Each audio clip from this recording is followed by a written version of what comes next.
Welcome to the Sharon Fitzmaurice Podcast, where we celebrate the resilience of the human spirit. We're proudly partnered with IntoTheWestAdventures.com, who promise authentic experiences in their guided and self-guided Camino walking trips.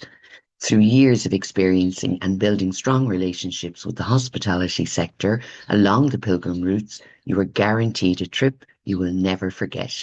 So please check them out on IntoTheWestAdventures.com. And I want to thank all of you that are following and subscribing to my YouTube channel and the other platforms. It really does help grow our podcast and reach listeners that the inspiring stories of our guests will absolutely give them hope, inspiration, and guidance on their path to healing, resilience, and knowing that they are not alone. So, thank you so much for your support. And now, on to our next guest. My guest today is Rachel Crowder. She is led by a passion for her work through lived experience.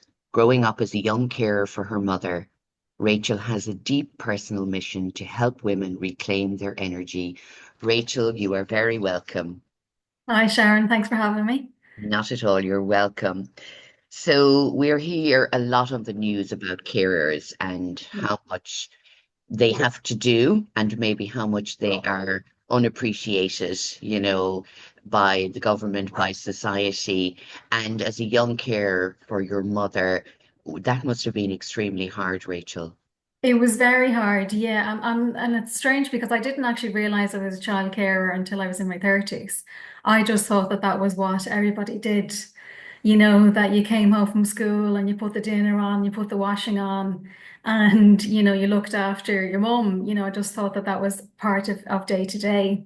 And it's strange. I never regretted those times. They it was very much hands-on, and I have three siblings as well. So I've got a twin brother, and then my younger brother and sister are twins as well.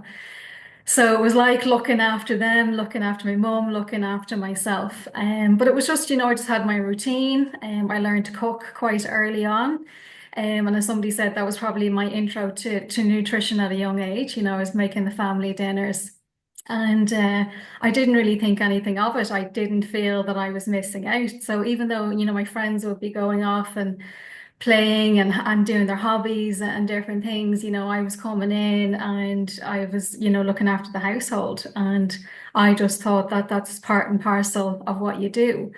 And it wasn't really until I met my husband when I was 21 and I asked him and his family who's sick. And he's like, no, no one's sick. What do you mean? And I was like, oh, like, because so many relatives of mine are sick, with cancer, autoimmune conditions, lupus, stroke, all sorts of heart disease. So I just thought it was a normal thing that everybody's family just had chronic illness in it. And it was just something that you dealt with and you learned to get on. And my mum was very strong, so even on her days when she was probably in the most pain and really sick, she still had this inner strength that came out. Like it was incredible.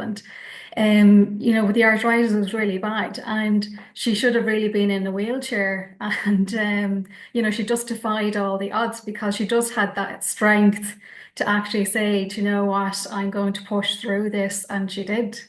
Wow. Well, obviously, her beautiful daughter that's sitting in front of me claims some of that strength from her mother as well, because I think we are led, aren't we, sometimes by, even though your mother suffered immensely with it was rheumatoid arthritis she had, that she found the strength to carry on. What age were you, Rachel, when you started really caring for your mother and for your siblings? Probably 8. Wow. Wow. Yeah, yeah. And as I say, I didn't think anything of it. I just, my mum would show me how to do things and I just do it, or she'd tell me how to do jobs in the house and like even DIY. And, my husband does be amazed at me even now. Like, I've been doing a few bits and he's like, how did you learn how to do that? And I was like, I learned when I was young. My mum showed me how to wallpaper, how to paint, how to decorate. And, all those skills then just led me then to, I brought them through everything through my careers and to what I do now. I call those skills for life. I have two adult children now as well, and not that they were looking after us, but I remember one of the things going, I have seen, and a lot of my clients could be young adults and they don't know how to look after themselves, budget money. They wouldn't know where to start with a DIY skill, don't mind a cooking skill. So I remember from a young age always giving my children a little bit of responsibility. Mm. It may be standing on a chair pretending to wash the dishes. And when they're not looking, you might have to wash the dishes again after them. But it was still, they felt so proud of themselves for being able to do that and help out. And you see a lot of parents and they're trying to take on all of those roles, and there may be no illness or unwellness in the house, but the stress alone can cause different conditions. And for me, I always say to parents, and especially mothers that are in the Mm. home as well, or working mothers, that you take on all of these jobs. And then when you do become unwell, the people around you, they don't know how to maintain all of the things that you were keeping control of, but really it wasn't control. You were Mm. just overloading yourself. But to learn those skills at 8 years of age, Rachel, and to think that's just normal, it's amazing to me that depending on where we grow up, the environment, the families, that wherever we live, whatever's going on, good, bad, or indifferent, that we just see it as this is the way life is until we see different. We're in, Mm. I suppose, bubble, aren't we, of where we're living at the time. And for you to realize then years later, oh my goodness, no, not every young child has to do this. Did you feel proud of yourself, or was there ever a moment that you went through feeling, why do I have to do this? Why is this on top of me? Not really. As I said, I was doing it for such a long period of time that it just became my normal day-to-day routine. I probably did have those inner moments where I'd look at my friends and go, "Oh, why aren't I going out there?" But then as soon as I stepped into the house, it was gone. It wasn't something that I dwelt on or anything. And as I say, when you look at child carers now, and they have to do a lot of physical work, and I think that's why I didn't associate myself as being a child carer because I wasn't physically lifting my mum in and out of the bed or bathroom. She was able to manage all of that. So because I was more kind of doing the household things and then looking after her meals and bringing her medication and things to her, I didn't actually make that association. And it was only when I was working with Argos and I was the wellbeing and inclusion champion for them. And I was doing a lot of work around this. And I was like, God, that was me. I was one of those people. Yeah. And I was like, that probably nearly upset me at the time because I was like, oh my God, I can't actually believe. And like nobody ever said, oh, well done for looking after your mom or like that. It was just kind of the done thing, as I say. And when I started doing some research around and the amount of people that are actually caring in the home as well. And as you say, like it's not recognized by the government, by the supports. I don't even think my school even knew what I was doing. Nobody Mm, ever asked. It was just mm. something that we did. And my mum was a very private person as well, so she probably would have battered me now if I tried Yeah. to tell anybody. I know. Yeah, it's amazing, isn't it? And as you said, I remember seeing a documentary, I think it was on RT now, it could have been a few years ago, but the amount, like you, children coming home from school and having to look after a parent, or even sometimes a sibling if the parents Mm. were working, and they just seen it as normal. But it was when somebody asked them, then they realized, oh, my friends don't do this, or nobody knows really what I do at home and why I don't go to the games all the time, or why I'm not included in certain, extracurriculum activity because I have other responsibilities. But just like you, Rachel, there was this beautiful sense of wanting to Mm. be the carer and feeling so privileged to be able to look after their sibling or parent as well, and that it was somebody that they loved, Mm. and they were there for them. I just thought that was, oh, my heart, especially if there was one young lad. I think he was from Dublin. He's a real Dub accent, and he said, sure, what else would you be doing? You know, Yeah, yeah. yeah. So it was a lot like that for you. It was just, this is the way it is. Was there, again, and I said you didn't realize it in the moment until later on, and you thought, yeah, that's who I was. Mm. But the fact that nobody asked you or nobody noticed in school, do you think that has changed now, Rachel? I would think so now, yes, because there's more interaction. I think when I was going to school in the 80s and 90s, you just went in, like the teachers didn't really ask, how are you? Or, how was your weekend? You just went in, you got taught and you left. And it was probably in teenage years it got a bit more involved, but at the same time, they still never really asked, how's everything? Are you managing everything all right? Like, there was just never that question. Whereas I think you can feel it now, you can see it, the engagement with teachers. Like I see my own nieces and nephews and going to school and, the interactions that they have, and then the social clubs as well. So it would be noticed, oh, Mm, you're not in the teams, or you haven't yeah, gone for that sport, or you're not going to that event. There'd be questions asked. And yeah, like that, it wouldn't even be a case of, asking for extra support or anything, but it's like, just that awareness, and that they are getting, like check-ins as well with the school to make sure that everything is okay and that they're coping with everything. And I think that's where, my resilience started with, like, people often say to me, oh, you've got great resilience. And when I look back now, I know that that's from them, because that was just my default position. And I didn't even realize it. I was just getting on with it, but getting on in a way that I was learning and developing these skills. It wasn't, that it was holding me back in any way. If anything, as I say, it was teaching me life skills. It was teaching me how to lead. It was teaching me, I don't have children now, and I often put it down because I feel like I raised a family when yeah. I was younger. So, and I've done it in different ways now as well. But yeah, so like, being a leader then in my retail career, then again, there would have been from looking after my younger brothers and sisters. Yeah, amazing, isn't it? And when you said there, it's developing the resilience and the skills. I remember giving a talk years ago and I said, they talk about resilience. I said, you don't know you're resilient at the time until maybe years later because you've got through so much and handled so much at a young age. So something resilience is that we do develop it over time, don't we? Hmm. And as someone may look at you and say, God, you got through that. How did you get through that, Rachel? And to you, it was just normal because you were moving through it on a daily basis with your mother and your siblings. And your siblings acknowledge that you really were the one that was looking after them, or did they go, I don't remember that, Rachel? Yeah, probably a bit of both. No, they were very good, and especially like my twin brother then, more when we got older, he kind of took over then as well. He did a lot then for my mum, like which is great. So it kind of gave me a break and a bit of space. They probably weren't, because I was just doing it when we were younger, they probably didn't notice it. But certainly as we got older then, we were all kind of having that conversation and going, God, wasn't it mad what we used to do? Yeah, yeah, because I think it is one of the things now I like, and the fact that we're having this conversation, which I know we're moving into your work now. But again, one of the reasons was because you had to learn to cook early and look after your family and seeing the effects that nutrition has on people's well-being and their health.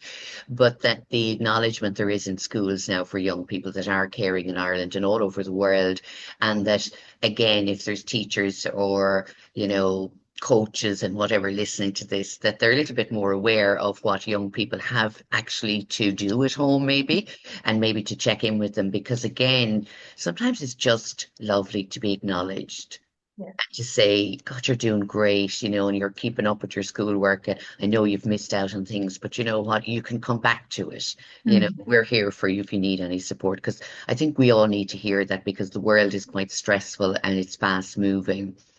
So you were in the retail industry for 20 years, and I worked in retail years ago as well, and the hospitality industry and the corporate world.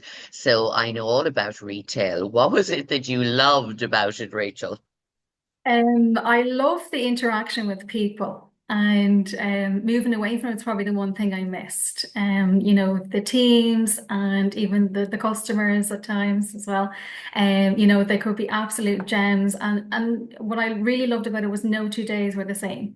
So you could go in and we'd be working on one thing on a Monday, and then on Tuesday or something else, on a Friday. And I had great trust from the managers that I worked with, and they used to let me, do my own display. So like I started off in Eason's on O'Connell Street, and I was the children's books manager, and I was, go in, I change around the displays, the locations of the books, and had great freedom with that. And got involved in organizing authors to come to the store and holding those book signing events and that.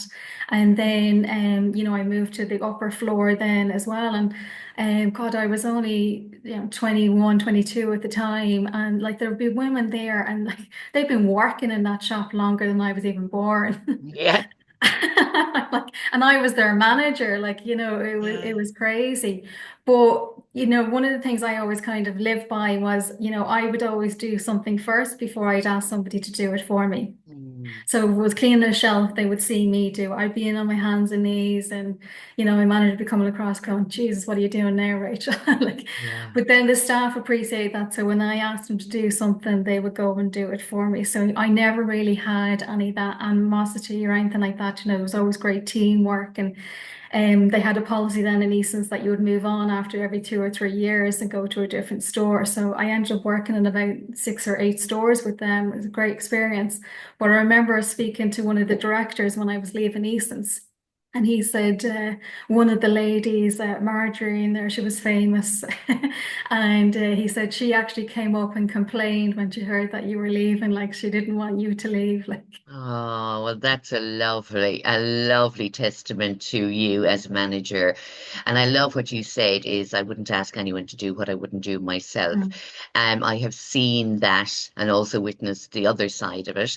And I just admire anybody, that is in management that will get their hands dirty as well and not expect somebody else to do it depending on their role.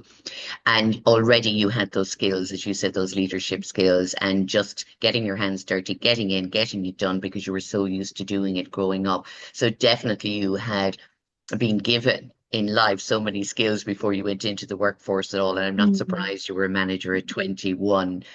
So what was the decision? What was the lead up to your decision about leaving retail? Well, it was sort of forced on me because I was working in Argos for my last role. So I was working with them for just over 12 years. And when the announcement came in January 2023 that they were going to be pulling out of Ireland, I knew instantly, sat in that room, the big screens, and they're telling us we're closing all the stores. And I was just like, I'm going to go into nutrition. And everybody's around me is crying and everything else. And I'm like, well, I have a plan. I know what I'm Wow. going to do. And I had been leading up to it. I'd started my own health journey about 9 years ago. And like as I say to my clients now, there's nothing you are doing or have done that I haven't done myself as well. I have done it. I was the person buying chicken in boxes, buying the same frozen veg. I could have done my shop in 20 minutes blindfolded because I bought the same foods week in, week out. And I started stumbling on a few documentaries on Netflix about nutrition, and I just kind of found this passion ignite in me. And I thought, I'm going to try that. And I said, I'll just do it for 6 weeks before I go on holiday. And I haven't looked back since, like, that was the catalyst. And I just found this insane hunger to learn everything I possibly could about nutrition. Mm. And then friends and family learned what I was doing. They could see the changes in me. And they started asking me for advice and, how do I change my own diet? What do I do? And so I was kind of building plans for people. I was doing gym plans, I was doing meal plans and different things. So when that notice came up then on that day, then I just thought now's the time, go and get the qualifications to back it up because with nutrition, obviously it's not regulated. So, I could have just gone that day and said, right, that's it, I'm going to start practicing. But for myself, I wanted to have the qualifications behind it. Mm. So I signed up for a nutrition and health coaching course with IINH, and that started in the March. And then my boss was very supportive at the time, and he said, if it's quiet while we're winding down the stores, feel free to study. So, that was a great starter for me. And then I had the opportunity then to study with E. Cornell for the T. Colin Campbell plant-based nutrition course as well. That's one of the most prestigious in the world. Mm. So I got a scholarship to do that course as well. And then for my sins, then I decided to do sports nutrition, perimenopause, and gut health. And my poor brain, like I thought I was still the same 20-year-old brain that I had in college. And I realized then that it takes a lot longer to retain all that information. But I had a brilliant 18 months then retraining. Wow, that is amazing.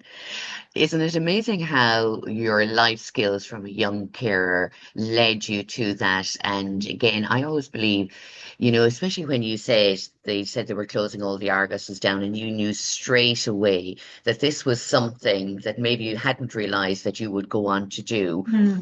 because you already had such training going on before for years of it, and the interest of it. Maybe it wasn't an interest, it was more of a necessity, but the interest was there. Yeah. And again, finding out that, you know, there's so much more that we don't know, Rachel, until, as you said, we go into research and study and we realize, oh my God, this can actually benefit me, but for others Hmm. to see it.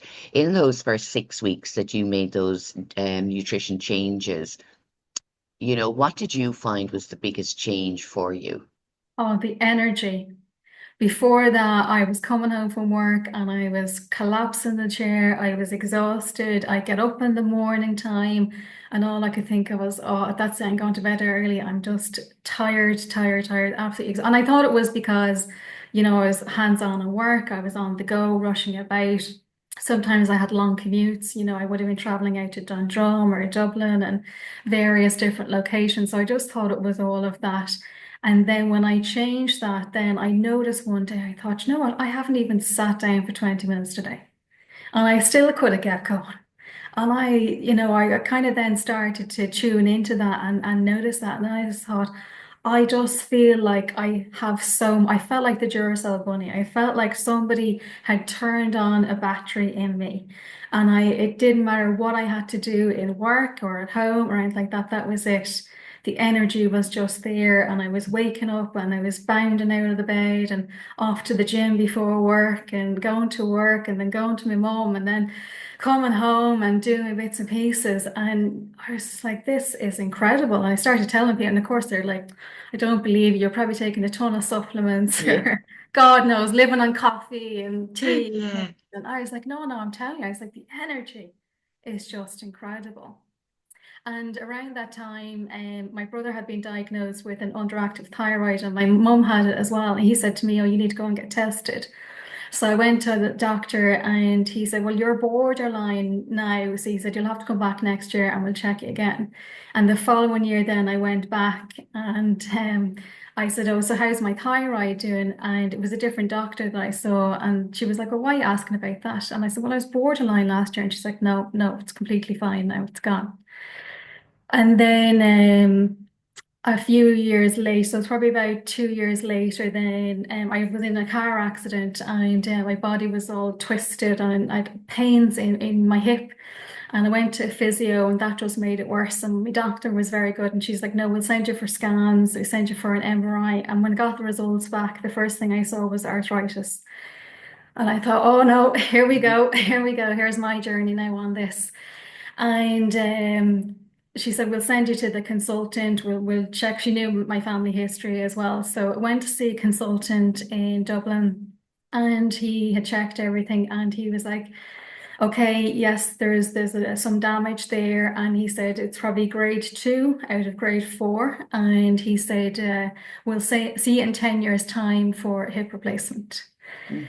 And never asked me what do you eat, what do you do, or anything like that. And he just said, oh, where do you work? And I said, Argos. And he said, oh, that could probably be a problem for you.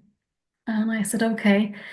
And the minute I walked out of that office, I just thought, that's it. I don't think so. There's no way. So, like, I was 38 at the time. I thought, there's no way I'm getting a hip replacement before I'm 48. So, again, I went off and did some research and then I tweaked my diet, sharpened it up a bit and went back and had the scans and there's no deterioration or anything since that day. And I'm not on any medication and I'm pain free. The only Wow. thing I have is a bit of clicking every now and again, but that's it. Wow, that is amazing. And I love what you said there because I really want to highlight that when somebody is given any kind of a diagnosis or they're said, oh, you're on the border of something, there's never any talk about nutrition. Mm. And I know this from my own husband's journey. He was diagnosed with an aggressive cancer. He was never sick. There was nothing. It's Mm. in the family, all of that. And that was 2 years ago. And I sat there and I waited for someone to talk about nutrition or to be referred to someone about nutrition. And it never came up in the conversation. So, of course, having to deal with, that news. And because he was never sick, he was very healthy, he was active, very positive in himself, very stress-free in his life. But again, the 70% chance that he would get it because of the family history. So when we came home after the consultant, the first thing I did is I said, okay, we may not be able to control where it's going to go from here. Medically, I said, that will come in plan. But I said, the one thing we can control is what you put into your body. So we sat down that day and we did all the research and we changed, I think within 2 days later, everything. And it was amazing the difference. And my husband always says it wasn't the diagnosis obviously saved his life from, because he wasn't Mm. doing well. But he said changing his nutrition is what saved his life. Yeah. Yeah.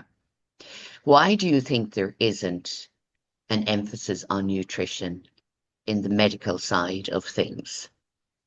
It's not part of the course. And the thing now there is changes and some GPs and consultants are moving with the times and embracing it as well.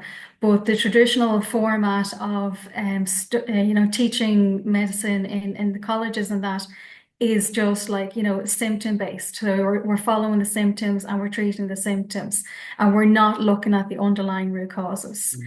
And if any of the GPs and consultants are lucky enough to study any sort of nutrition, it's either optional or they do about 4 to 5 hours in a 7 year degree. Like it's absolutely minimal. Now, I was lucky enough, I did another course as well with the American Lifestyle in America, and they are set up primarily to help doctors and consultants train in nutrition. And Mm. that's their sole focus. And I completed the course just to see what it was like. And it was great. It was beyond the basics. It was very informative. And it was very much on a coaching style as well, because, this is where GPs now are trying to embrace a bit of coaching as well, because if they just say, right, Sharon, there's your prescription, now go and change, and you have to eat sweet potatoes and you have to eat broccoli, and you're like, Yeah. but instead of kind of sitting down with you and having a bit of a coach, and how do you feel about changing your diet? And would you consider doing, X, Y, and Z, and actually giving you a bit of a lifestyle and nutrition prescription along with your tablets or whatever you need to take. And, I have those conversations with GPs and things like that. And they've told me, if I don't give somebody a prescription, there could be war. Like, they're shouting and roaring. And because, the expectation is you go in, you get a prescription, you get a tablet, and you get better, instead of kind of a mentality, well, what else could I do first? That might help me a bit, like, or, could that work hand in hand with the medication? Something that I've learned with gut health as well, if you don't have a good balance in your gut, so the balance of your good bacteria and bad bacteria, that can actually affect how your medication and your cancer treatments and your depression medications actually work, how effective they are in your body can actually be influenced by your gut health. So that's why you'll hear people saying, I took that antidepressant and it didn't work for me. And it Mm. might have been because their gut health wasn't in the position to help them have that. Oh my God, absolutely. I love hearing all of this, Rachel. Again, that my listeners can, because we have these conversations, every other day of the week. And if I say, even to my own clients, well, what is your nutrition like? What is your diet like? And they'll go, well, it's the same thing I always eat. And there's also that fear of change, isn't it? Mm. Or an expectation of going out and having to, have that new shopping list, or I never ate any of them. I wouldn't like them. I have a friend and she doesn't like anything fancy. That's what she calls it. And I said, well, that's what I eat every day, but that's too fancy for me because again, it's what we're used to and what we're brought up Mm. with, and that fear of trying something new. But one of the things you said is really important is first thing was that when people go to a GP, and I have GPs as clients, and they will say, if I do not give the prescription, they will sit there. Yeah. They have to leave with a prescription for a tablet or something. Mhm. And he said it is very hard to say to people, you don't need that prescription. You just need to, go out and get a walk every day, or you need to drink more water, or you need to eat, fresh vegetables, or, Mhm. they don't want to hear that. They want the quick fix. How are we going to re-educate people? These conversations I say on the podcast are amazing, but does it start in our schools, Rachel? It does. It starts in school and it starts in the home as well. When I'm working with clients as well, I can't assume that they know how to cook. I can't assume they know how to chop an onion. Some of my clients when I first started, and they just happened to mention to me, oh, the children have their meal at 5 and they're having their pizza and they're watching YouTube. And then myself and the husband will sit down at 8 o'clock for a bit of peace and quiet. And alarm bells are going off in my head. And the first time I think I forgot to rearrange my face, and she must have seen the shock when she said it. And she phoned me later that evening. She said, I've had a conversation with my husband and we're going to start having meals as a family now. Mm, And I said, oh, I'm really sorry. I was so shocked when you told me. I just wasn't expecting it. And especially when somebody comes on a nutrition journey, because you just think, that the whole family is going to get involved and it'll involve the children and everything. So to hear that, but I said, I know it's lovely now that you're actually going to embrace that, because mm, that's their first environment that we learn, what does healthy food look like? What does eating as a family look like? mm, I met a lady once at a business networking event and she was selling these cards and I said, oh, what are they? And she's like, they're conversation pieces for the family around the table. And I just thought, is that where we've got to that we have to pick up a card at dinner at 6 o'clock to know what to say to my teenager or to my 5-year-old, that we can't just have a natural conversation anymore? So that's what's happening. And then obviously the school environment as well. And I know some schools are great and they have the gardening outside, the growing the vegetables, bringing things in, and there's great work there. But yeah, definitely getting that exposure to to your fruits and vegetables, understand how they're grown, the textures. And then, as you say, that experimentation, like moving away from that older mentality of we just have our meat and two veg and a bit of mashed potato, that, there's so many more tastes and flavors. And that's what really embraced me. Going back to those first 6 weeks. As you say, I was eating all the boring stuff, the potatoes, the plain things. And when I started to taste new recipes and I was like, oh, it's like an explosion in my mouth. And I couldn't wait to make the next recipe. And I felt like, God, why didn't I know about this before? Why does nobody talk about how enjoyable food can be? mm, And if you get that from a young age and that passion, it's incredible. And I was in the UK there back in February, and I was in a Greek restaurant. And this young family came in, and the children sat down. There was no burgers and chips on this menu. It was all Greek food. And I was keeping a little ear out to see what they're going to order. And the lady and her husband, they were probably in their late 20s, I'd probably say they were. And they said, we haven't been here before. What do you recommend? And they let the waiters order the food. And they said to the children, "Now we're just going to try this now and have a little bit of that." And I thought, isn't that fantastic? Like bringing them in from a young age.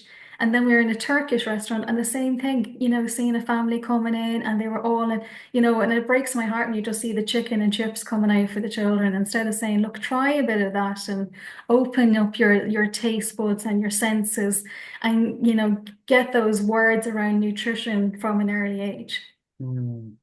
It's so right. And again, just to go over the points, because again, I love this conversation, Rachel. It is that healthy way of eating as a family, sitting around having the just normal conversations and enjoying the food instead of gobbling it down, watching telly or Mhm. YouTube or something. And that's what you get used to and then bring into your adult life until you realize it's different.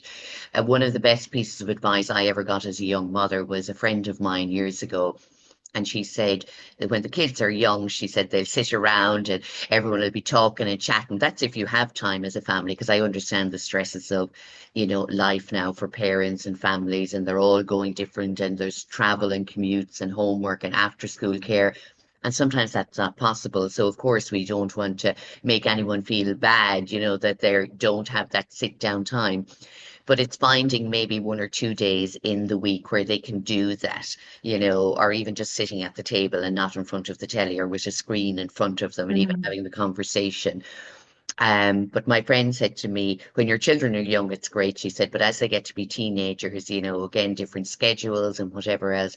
But she said, as soon as you can, just to get them to sit at the table, tell them the food is ready. And if they don't come down, the food is there, but always say it's Mm. going to be on the table. I'm not bringing it up to your room, or you're not having it in the sitting room. And even if they have nothing to say, as some teenagers don't want to say, and they're in that mood, they're still listening, and scientifically proven that if you're just even sitting with your teenager, it has a positive effect on their well-being, and that they're still eating and you're watching them eating. And you know what I mean? There's so many Mm. benefits to it, because again, I have had a few males on my podcast and they were talking about eating disorders from very young ages. So again, where we can be as one and see that beautiful um, healthy way of being a family or a couple or whoever, friends, wherever you live, whoever you live with, that you can enjoy that food together. Because we see it in Italian and French cultures all the time. But in Irish, it was, I think, and I'm not sure about you, Rachel, but it was whatever was in the press or the fridge, that was what you had to eat. And you had to eat it and you had to finish it because there wouldn't be anything extra or else to eat. Yeah. So we grew up with finish everything you can, and it was throw enough in the pot, it'll go around, we'll spread it. But I think, gone past that now where we are experimenting. And as you said, trying those different tastes. It does start at home with the family and Mm. the weekly shop. So say you have a mother coming to you now and they are very busy, as most parents are now with young children. Mm. But both parents are working and they find the stress of having to think of options for their meals. It's quite hard, and how to be nutritious, and all of this stress is on top of them, which that's not good either. Yeah. How do you Mm. advise them? Definitely keeping it simple, 4 or 5 meals. Air fryers are an absolute godsend. Mm. So if anybody doesn't have an air fryer, go out and buy one straight away. Not endorsing any brands. Yeah. But they can cut down your meal times for 20 minutes. So you can have one of them and you can have salmon and you can have your broccoli and potatoes on the table in 20 minutes. Stir fries, absolutely amazing. Super Value and Aldi even do pre-pack packs that you can get, so you can get your peppers and your onions all chopped with your fajita seasoning in it, like 1.99. You can't go wrong. A few packs of noodles, you can get really nice noodles. You can just throw them in, and again, it doesn't always have to be meat as well. Even like tins of chickpeas are absolutely amazing, really nice on your digestive system because they're so much easier to digest as well. So even having that a couple of times a week is great for a bit of variety, and that's what your gut loves as well, as having that different variety of foods as well. And like things like chicken, you can cook up, roast 4 or 5 of them so that you have them in the fridge then ready to go.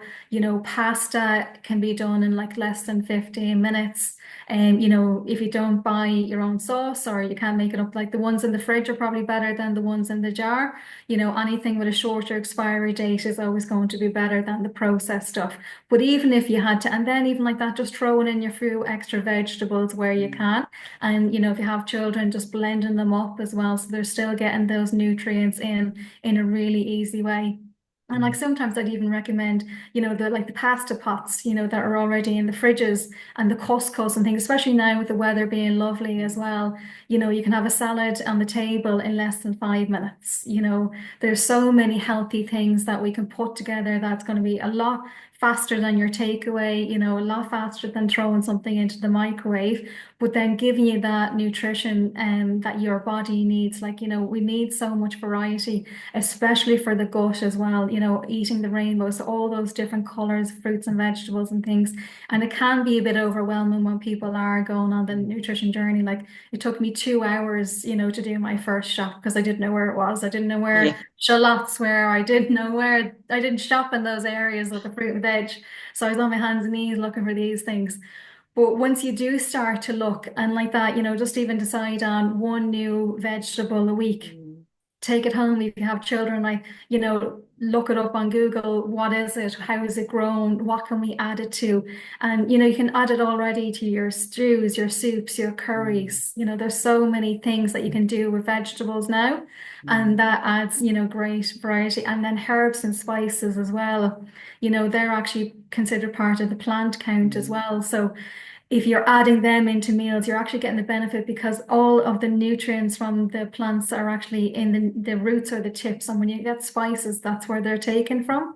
So, like your mixed herbs, your turmeric, cinnamon, ginger, all of those are just amazing for your body. And that's where, you get the energy from. So, just adding, like, it doesn't have to be much, just a quarter of a teaspoon, add it into any sort of sauces. And then you're just going to get the value then out of those meals. So, you're just adding value to every dinner that you make. And again, you don't have to be Jamie Oliver or Gordon Ramsay or any of that. Putting things into your air fryer, putting things into the microwave, doing them quickly on the stove. Like when I give clients recipe plans, nothing is on there that's more than 30 minutes, nothing. Yeah.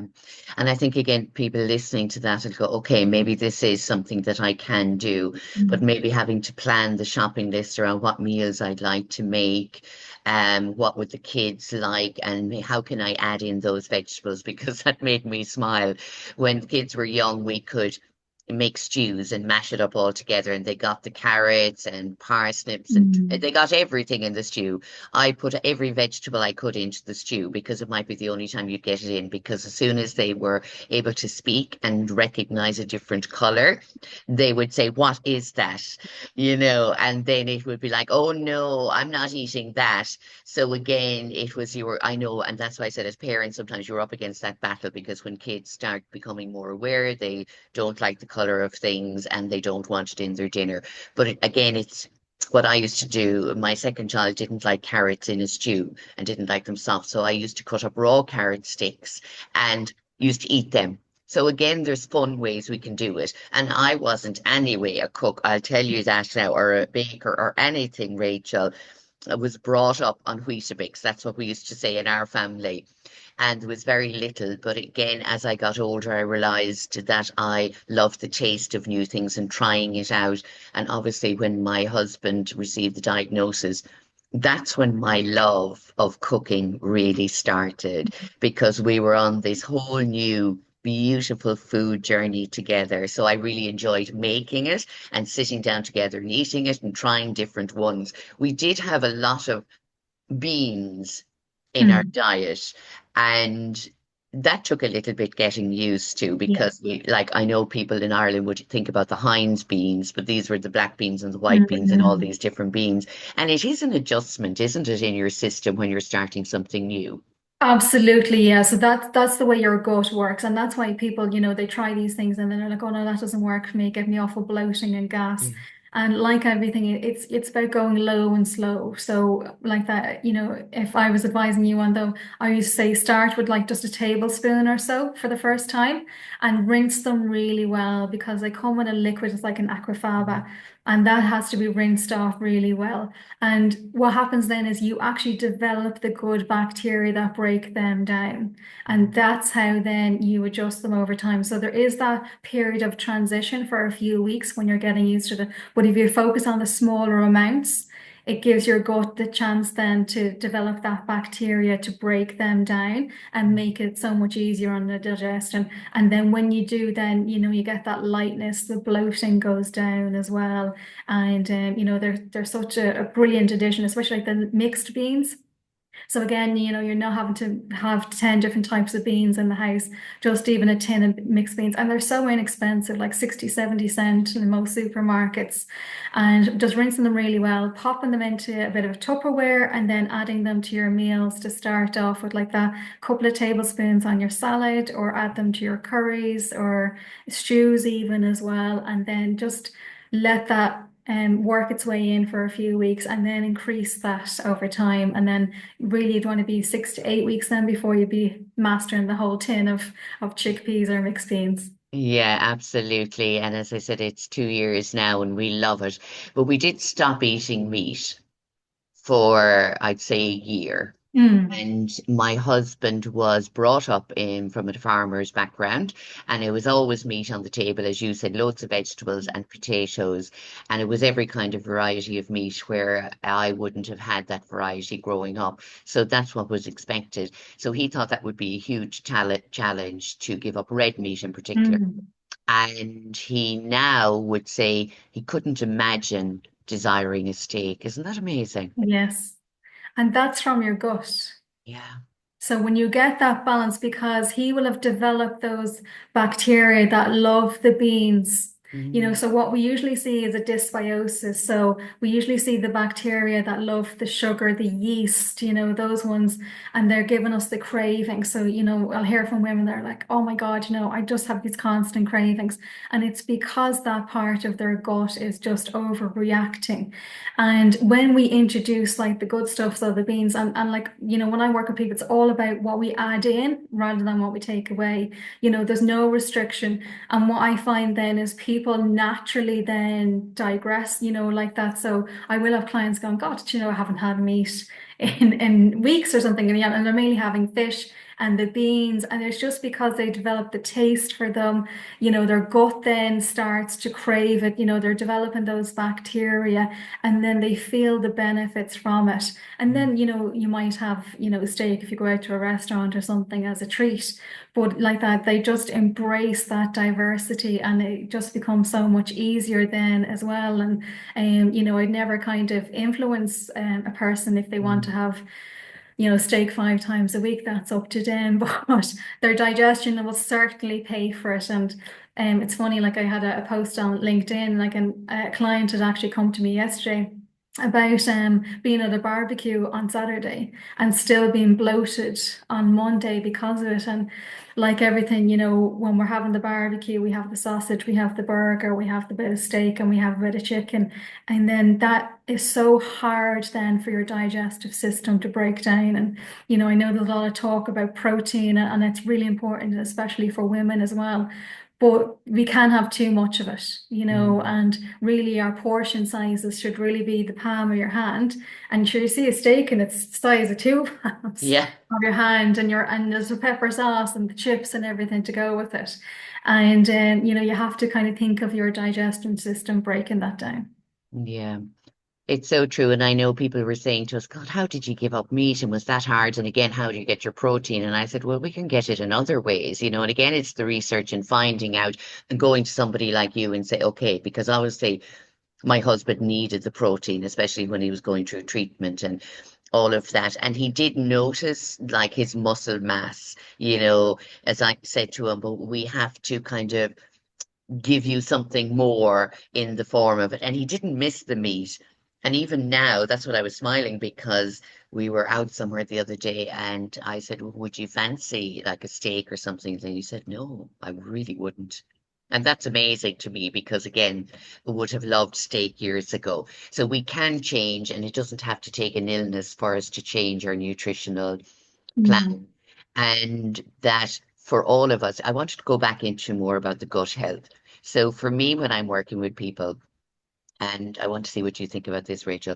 So when people are struggling mentally and they're overwhelmed and stressed, as I said, one of the things I will ask about is, what's their diet like? Not, Mm. I'm not talking about diet as in, weight loss diet. I'm talking about what they're feeding themselves. Are they eating their regular meals? Do they feel hungry? Then are they tired? All of those things. And I'm not a nutritional, person at all, but it Mm. all blends in with the well-being for me. Yeah.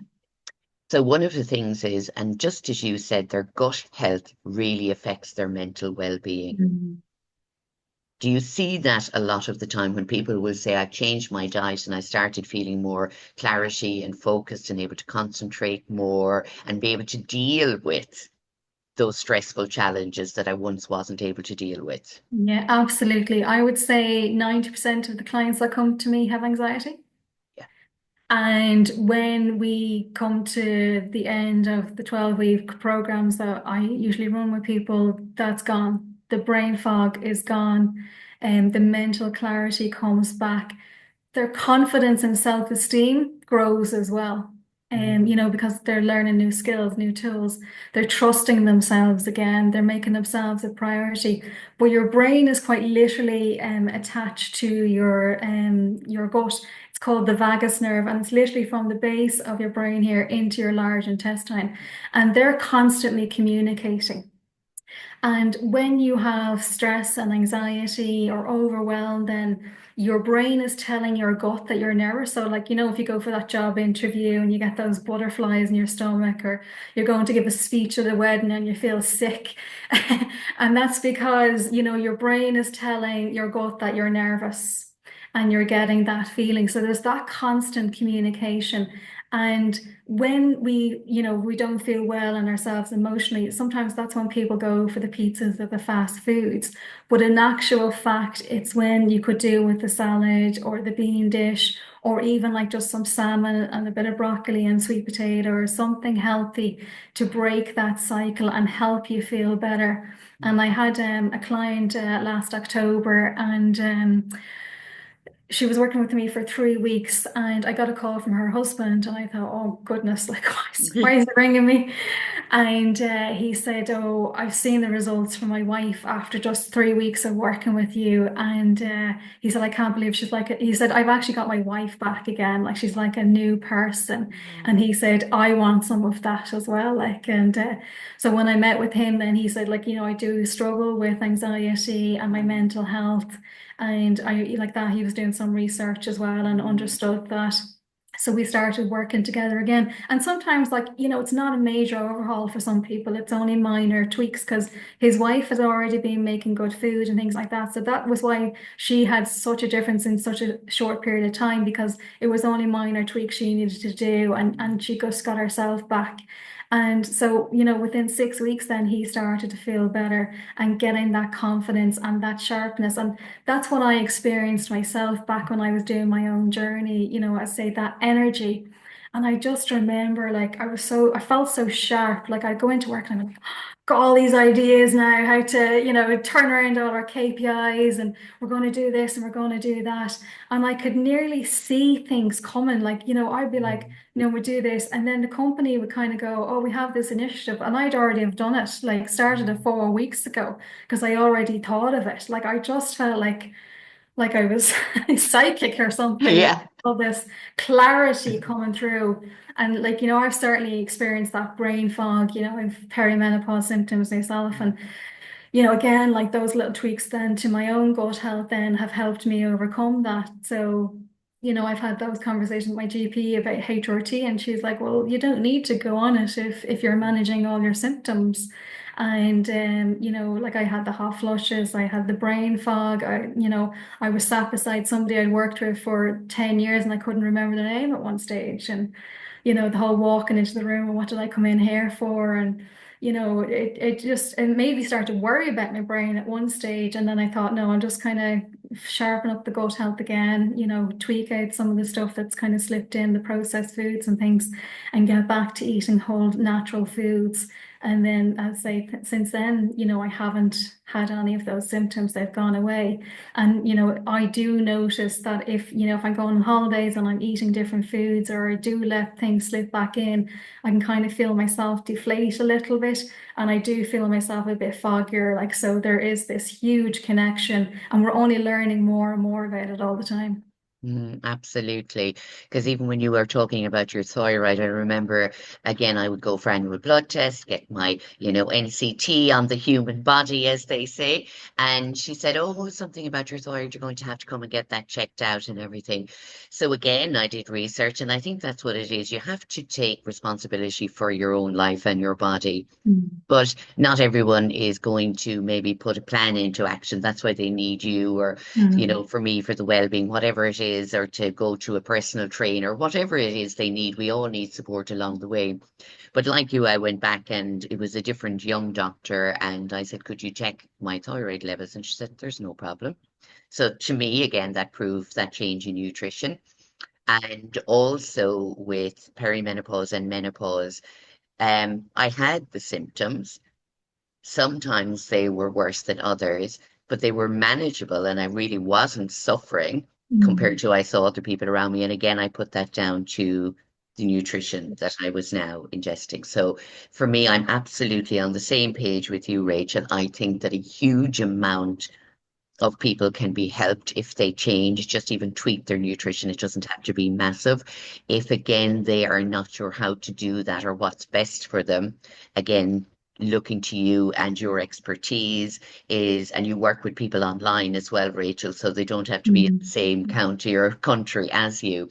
So I think again, when people hear these conversations, the real conversations, and they go, oh, maybe I could do that. I am having issues with my gut. I am having that, mental fog. It's getting me down. I'm starting to get stressed. And that's where people then go for the junk food and the unhealthy choices. And then they get into a spiral and they can't get out of it and it takes them longer. So I would say to anybody listening, you've heard me speak so openly about this also when John was on the podcast, my husband, and nutrition was a saving grace for him, but also for me as well. So, Rachel, you help women. Do you help men as well?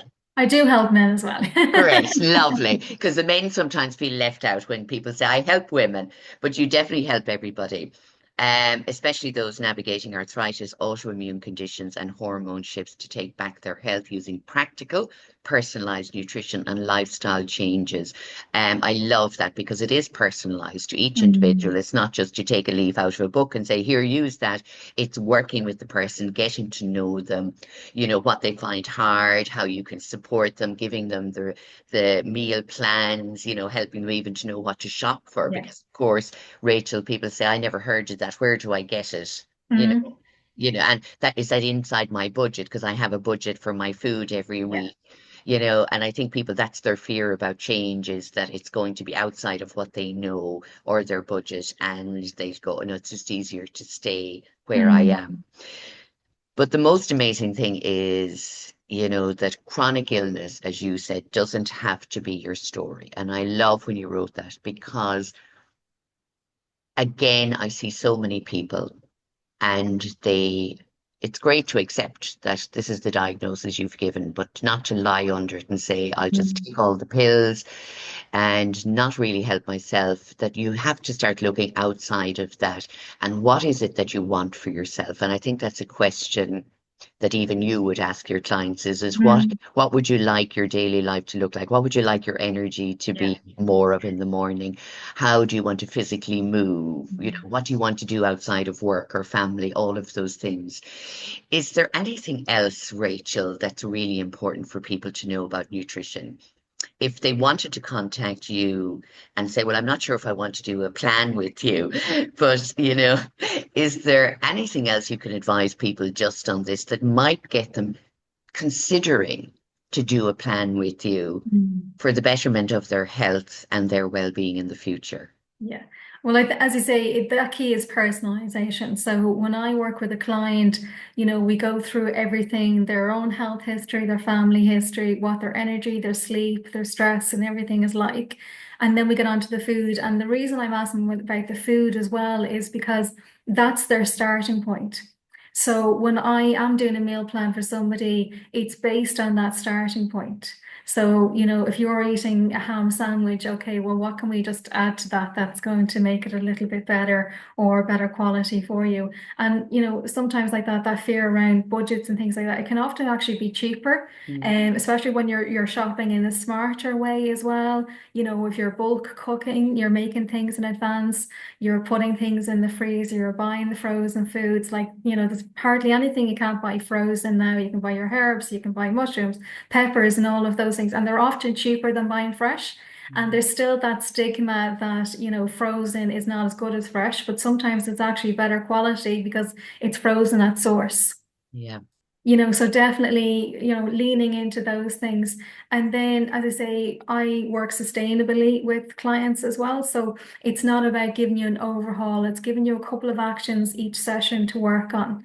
And that's often the relief to people that it's not this big, overwhelming plan. And 100 different actions that they have to do when it's two or three things that they focus on. And there will be a lifestyle, so there could be a breathing exercise in there, it could be a movement challenge as well.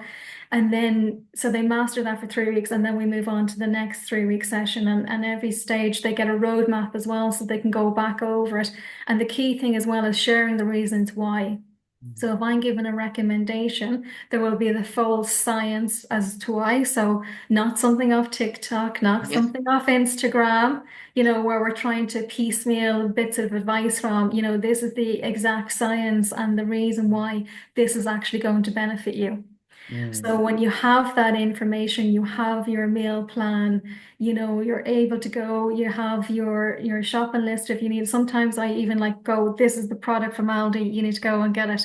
And I nearly tell them what shelf it's on, or, Yeah. you're going to Super Value, and we incorporate those products as well. And if it is the little salad pots or the cooked chicken as well, whatever is going to work. So, if you have a busy schedule, you can't always reheat meals, or you can't, bring stuff to work with you, what are the best solutions for you and for your family as well, and sometimes it's great then when you hear like the whole family have got involved and a client locally as well. And she was saying like her own son was bringing in stuff she had made for him because he wasn't enjoying the school meals and wanting a healthier option as well. Like, because like that teenagers do get to a stage where, they are body conscious and they want to learn about their own nutrition as well. And the stuff that they see on Instagram and TikTok can send them into a different direction of protein powders and Mm. bars and all those products, but they're still processed. So when you see somebody else in the family then embracing their own nutrition, bringing in new things,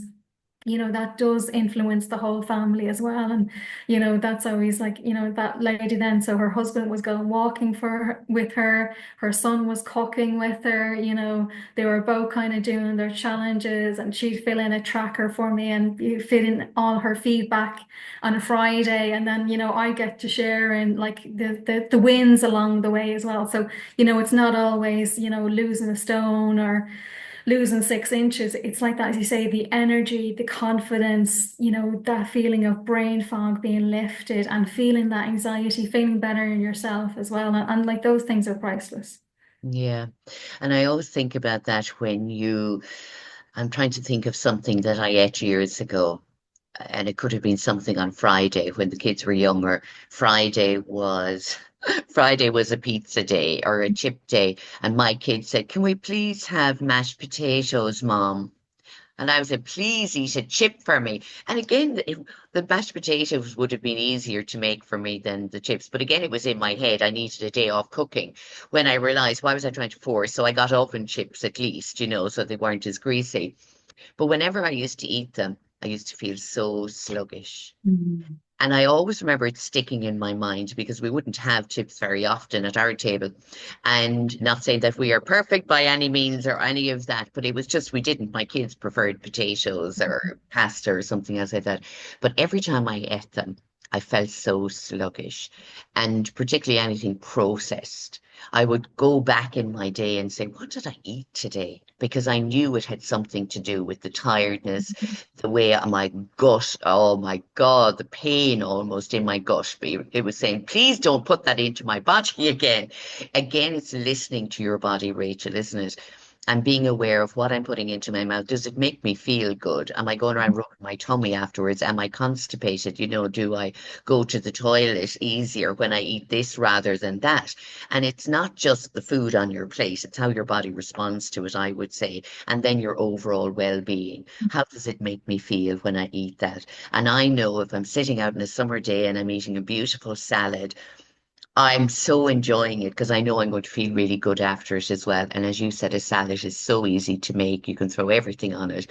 So again, it's about in your head. Stop making it hard and complicated about food and to contact you and find simpler ways that you can work out a better Yes. plan for your nutrition and your Mm. well-being. Isn't that right, Rachel? 100%. Yeah, yeah. And I even do the food intolerance testing as well. So if people are stuck, like that, if you're suffering with constipation and you can't pinpoint exactly what it is, I do the blood testing as well, and it goes off to the labs in the UK. And that has been a game changer for some clients as well, where they've been struggling. And you can get into a danger zone with that, where you have a fear of food, and you're limited to 5 or 6 things. I saw it with my husband for a long time as well. It was only then when we did the food intolerance testing, found out exactly what foods were bothering him. Again, then personalized that into his plan. And, he's healthy now and no problems with foods. And, my other clients that work through that as well. And it's not about eliminating foods forever. It's just temporarily let the gut settle, let it rest, let's get that back working, and then introduce those foods then. And sometimes it's just that food rotation and having those different options. So, we have 3 or 4 different breakfasts, 4 or 5 different lunches, and then 6 or 7 different dinners that we can rotate as well. So, like that, that breaks away from that pizza and chips on a Friday Yeah, evening, you know. yeah, absolutely. So, what are the top 5 things people should have in their daily meals? If you had to say what they are, Yes. simple things. Green vegetables are an absolute game changer. The likes of onions, bananas, asparagus, they're actually prebiotic foods. So they actually feed your bacteria as well. Definitely a piece of fruit a day. So there's a lot of I have so many clients that are afraid of their lives of bananas. I They are think not. bananas are so easy. I know, but they'll eat the chocolate bar, but not the banana. And then some sort of fermented food. So even like yogurts are amazing as well. So yogurts, kefir, kimchi, kombucha, they are amazing because they actually have live bacteria in it. So when you ingest them, that makes your gut more balanced, but they're only temporary bacteria. So it's important to have them on a daily basis if you can. And again, starting off slowly to introduce those products in as well. And then, your colorful vegetables as well. So to try and buy, so even if you buy courgette, if you buy the green one, buy the yellow one. If you buy potatoes, buy the sweet potatoes. If you buy the carrots, if you're lucky enough to find a purple one, that's the magic Yeah. because they have polyphenols in it and they help to actually protect. So especially like that with cancer or anything like that, they actually have properties in it that protect our bodies from the compounds and the polyphenols in them.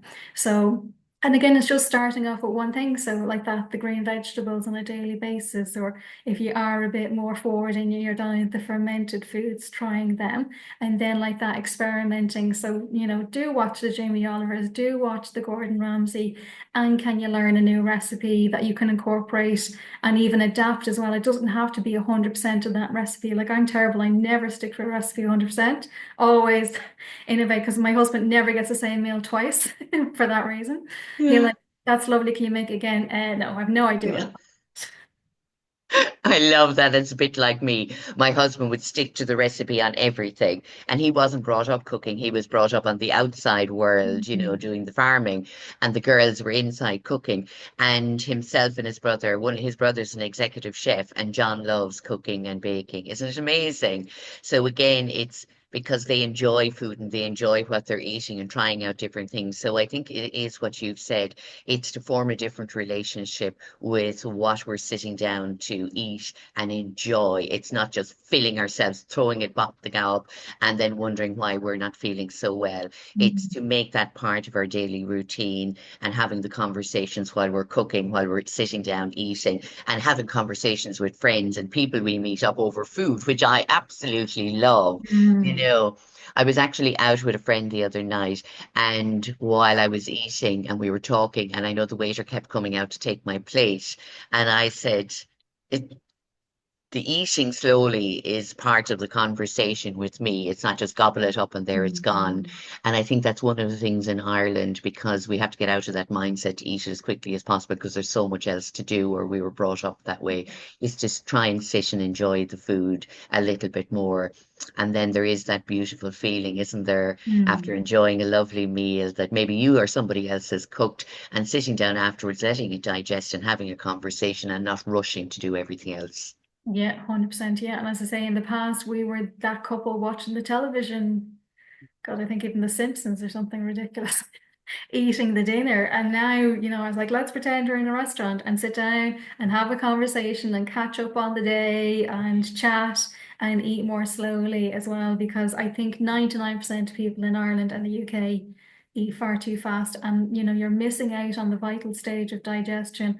And, that can lead to all sorts of problems as well. So, Mm. and like that, as I say, the pure enjoyment of the meal as well and the family time and the educational piece for the children and even for yourself then as well because we're always learning on this journey and Mm. with nutrition there's always new science coming out, new information as well, and that can be overwhelming for people at times when that does come out, but like that embracing it, learning it slowly, trying it, and then reaching out then if you need support is the main thing.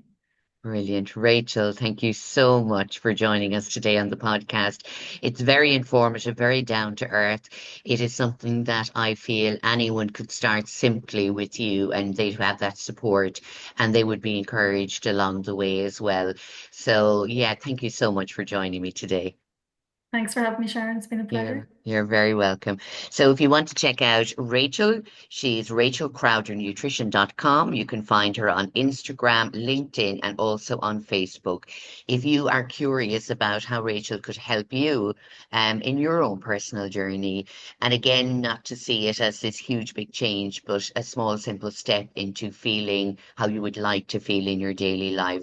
And again, if you're suffering with any hormonal issues because of perimenopause and menopause, or even after having a baby, we need so much support. And food is a lovely way of substance to mind ourselves.